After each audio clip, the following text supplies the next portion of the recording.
Kerusuhan Mei 1998 adalah peristiwa kerusuhan massa, demonstrasi anti pemerintah, dan pembangkangan sipil di Indonesia pada bulan Mei 1998. Peristiwa ini terutama terjadi di kota Medan, Jakarta, Bandung, dan Surakarta, dengan insiden-insiden kecil di wilayah lain di Indonesia. Hasil penyelidikan yang dilakukan oleh Komisi Nasional Hak Asasi Manusia dan hasil investigasi Tim Gabungan Pencari Fakta, TGPF, yang dibentuk oleh Presiden B.J. Habibie menemukan bahwa kerusuhan yang terjadi merupakan kerusuhan yang diorganisir oleh sekelompok individu dengan ciri-ciri yang serupa dengan anggota militer.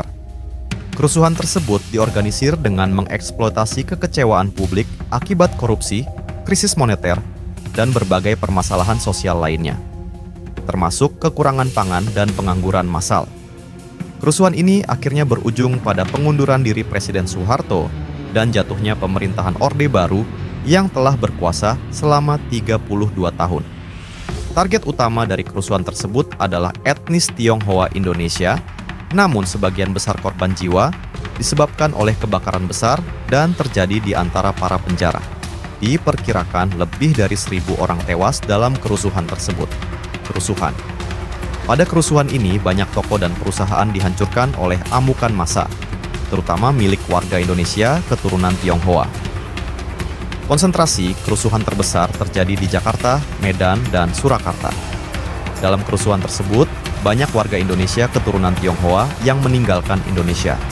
Tak hanya itu, seorang aktivis relawan kemanusiaan yang bergerak di bawah Romo Sandiawan bernama Ita Martadinata Haryono, yang masih seorang siswi SMU berusia 18 tahun, juga dibunuh karena aktivitasnya. Ini menjadi suatu indikasi bahwa kasus dalam kerusuhan ini digerakkan secara sistematis, tak hanya sporadis. Amukan massa ini membuat para pemilik toko di kedua kota tersebut ketakutan dan menulisi muka toko mereka dengan tulisan milik pribumi atau pro-reformasi, karena penyerang hanya fokus ke orang-orang Tionghoa. Beberapa dari mereka tidak ketahuan, tetapi ada juga yang ketahuan bukan milik pribumi.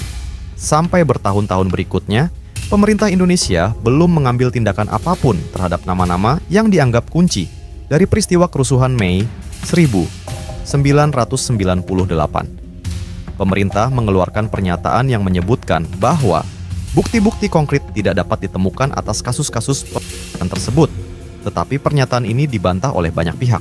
Sebab dan alasan kerusuhan ini masih banyak diliputi ketidakjelasan dan kontroversi sampai hari ini.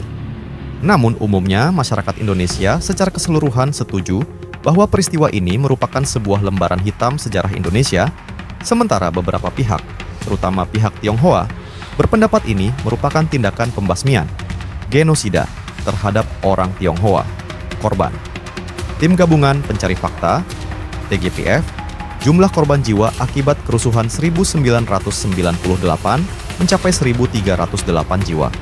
TGPF merinci jumlah korban yang terdiri atas korban tewas, korban luka, dan korban kekerasan seksual. TGPF menemukan variasi data jumlah korban meninggal dan luka-luka. Pertama, data dari tim relawan yang diperoleh dari berbagai sumber menyatakan terdapat 1.308 korban dalam kerusuhan ini. Korban meninggal sebanyak 1.217 orang dengan rincian meninggal karena senjata sebanyak 1.190 orang dan dibakar sebanyak 564 orang. Sementara itu, korban yang luka-luka sebanyak 91 orang.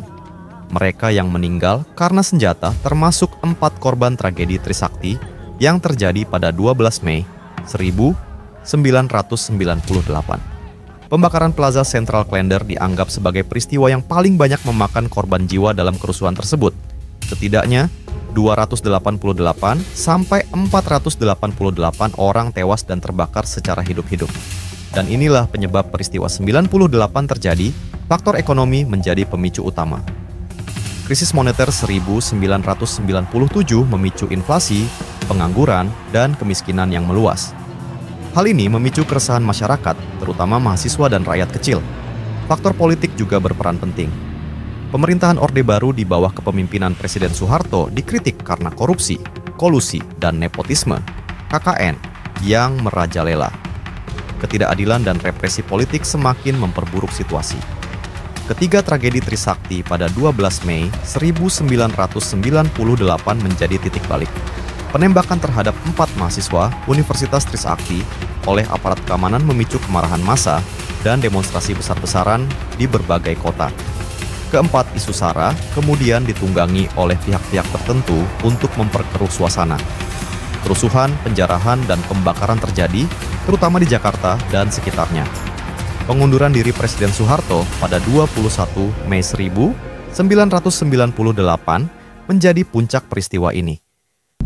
Saya memutuskan untuk menyatakan berhenti dari jabatan saya sebagai Presiden Republik Indonesia terhitung sejak saya bacakan pernyataan ini pada hari ini, Kamis 21 Mei 1998.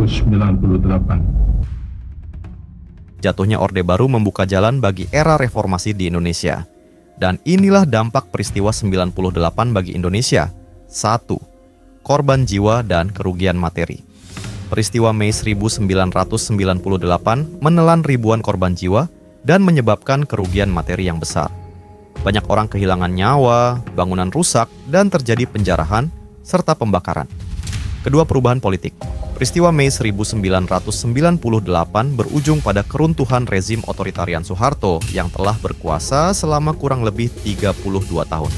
Presiden Soeharto mengundurkan diri pada tanggal 21 Mei 1998 dan kekuasaannya dialihkan kepada B.J. Habibie. 3. Reformasi politik. Peristiwa Mei 1998 menjadi pemicu terjadinya reformasi politik di Indonesia.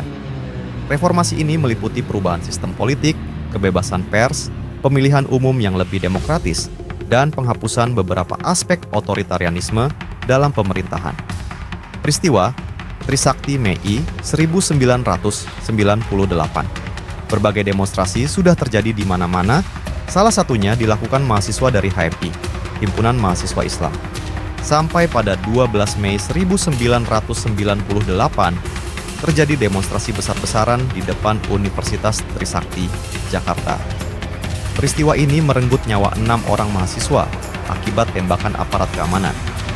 Mereka antara lain Elang Mulia Lesmana, Heri Hertanto, Hendriawan Lesmana, dan Hafidin Royan. Peristiwa yang dikenal dengan nama tragedi Trisakti ini membuat mahasiswa di mana-mana tersulut dan melakukan aksi yang lebih besar pada 13 sampai 14 Mei 1998. Aksi penjarahan dan pembakaran di pertokoan pun mewarnai kerusuhan di berbagai daerah. Puncaknya pada 18 Mei 1998, mahasiswa berhasil menduduki atap gedung DPR MPR RI di Senayan. Di hari yang sama, Ketua MPR DPR Harmoko menyarankan Presiden untuk mengundurkan diri. Namun Soeharto masih belum mau mundur. Pada 19 Mei 1998, beberapa menteri kabinet Soeharto memutuskan mundur dari jabatannya. Soeharto akhirnya mundur dari jabatannya di depan Mahkamah Agung pada tanggal 21 Mei 1998, pukul 10 pagi. Soeharto kemudian menunjuk wakilnya, B.J. Habibie, untuk menggantikan posisinya. Peristiwa Semanggi 1 dan 2, November 1998. Meski Soeharto sudah lengser, masalah masih belum terselesaikan. Pada November 1998, pemerintahan transisi yang dipimpin Habibie tidak diakui mahasiswa. Mereka mendesak militer dan orang-orang Soeharto keluar dari pemerintahan. Tragedi Semanggi merujuk pada 2 kejadian protes masyarakat terhadap pelaksanaan dan agenda sidang istimewa yang mengakibatkan tewasnya warga sipil. Yang pertama dikenal dengan tragedi Semanggi. 1 pada 11 sampai 13 November 1998. Tragedi ini menewaskan 17 warga sipil. Yang kedua dikenal dengan sebutan tragedi Semanggi. Kedua pada 24 September 1999.